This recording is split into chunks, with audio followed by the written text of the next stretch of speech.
Hey guys, Joe here, and here I am to talk to you about the top 5 most difficult characters in Super Smash Bros. 4, in my opinion. If you play any of these people, then grats to you, these guys are really hard to play. Now, just saying, these are not all high tier characters. I really don't think any of them are very high tier.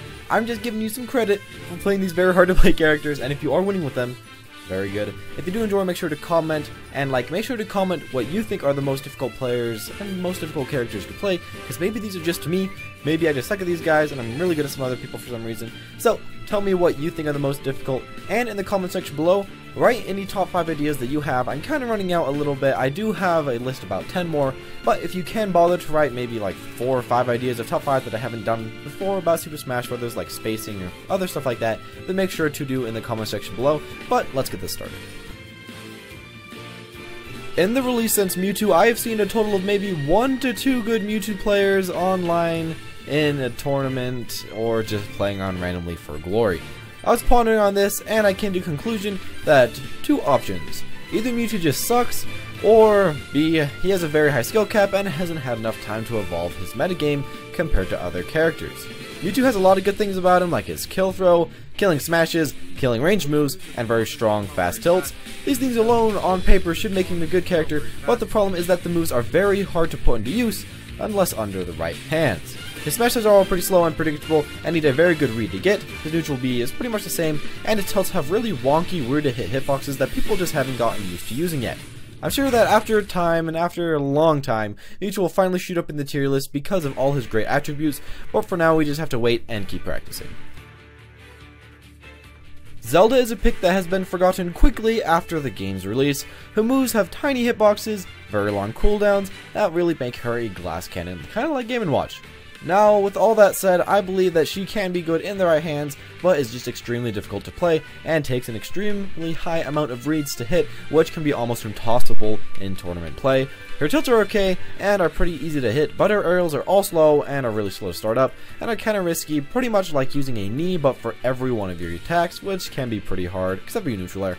Now, if you hit them, you're pretty much the best, but more often than not, for small characters, you'll just miss over and over again. She has a lot of potential in my eyes, but is just really hard to play and does require way too many reads. In this new game, Marth has gone from a good general character that's pretty much good at everything to more of a gimmicky one. Now, I'm not saying that is bad. I mean, look at Olimar and Brawl, but the problem is for players that nobody is really playing him in this gimmicky matter.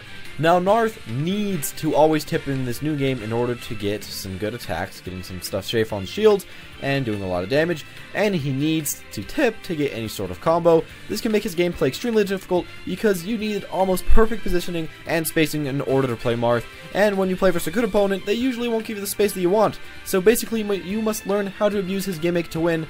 Now, a nice thing is that his gimmick is extremely strong in this new game compared to the earlier games. A side smash can kill as low as 40%, maybe 50%. It doesn't make sparks, but it will still kill, and it does it consistently off of a falling up air.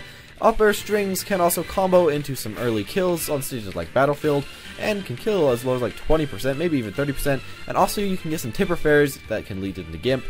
He is a much different character, and I must say he is a lot worse than the previous games, but if you play him and abuse what he's good at in this new game, he can be pretty decent. One character that has been getting a lot more spotlight recently in the competitive gameplay is this little guy named Olimar. He was nerfed since the last game, except for his recovery, allowing a lot fewer Pikmin, but lately people have figured out how to play him a bit better than when the game first released. Since this game is a bit slower than the previous ones, you can easily space more side B and side smash, then go for some of your brand new, pretty good solo Mar moves onto the opponent. It is a pretty tricky playstyle that will also require you to learn pick order of Pikmin because they do come in order now, and pretty much what they all do, which can be a little bit difficult. He's a very different kind of character, but in the strong and in the right hands, he is very strong, and he has some good matchups versus most of the high tiers to boot, which is very useful. Wii Fit is known by many as one of the worst characters, if not the worst character in the game. I'm not saying that, just that's on tier lists and stuff like that. Now, I'm not saying that she is high either though, or even mid tier, but I must explain why she is so dang hard to use. First off, her hitboxes are pretty much abysmal. The only decent hitbox is her bear, and even if you get that, it's still not as good as somebody like Falco. Her fair and air require you to be right on your opponent and pretty much be touching them, which can be way too hard to get. Her tilts are small and don't combo very well, but do kill. Now the thing about Wii Fit is playstyle is a thing where you must camp a ton with soccer balls and neutral B attacks. But if your opponent is playing somebody like Palutena, then you must actually go in, and that is one disaster hits. You will have to learn how to perfectly space your attacks and time it so that you can get your body right onto theirs and then get your best combo starter, your Nair, or you can just try to space with back air a ton. She is very, very hard to play and not very much reward, but is a very fun pickup and a very fun person to play if you are just looking for fun. This is my favorite fun character. She's just not way too competitive in my eyes. Thank you guys for watching. If you did enjoy, make sure to leave a like and comment. Definitely comment some ideas because I am running low. Of course, I'm not the idea master. And a lot of you guys actually do have a lot of good ideas, and I'm going to be using those all pretty soon. But thank you guys for watching. Press that like button, press that favorite button, and add it to your favorites list because everybody does that. And I want to see at least one favorite because it makes me feel so special. And I'll see you all next time.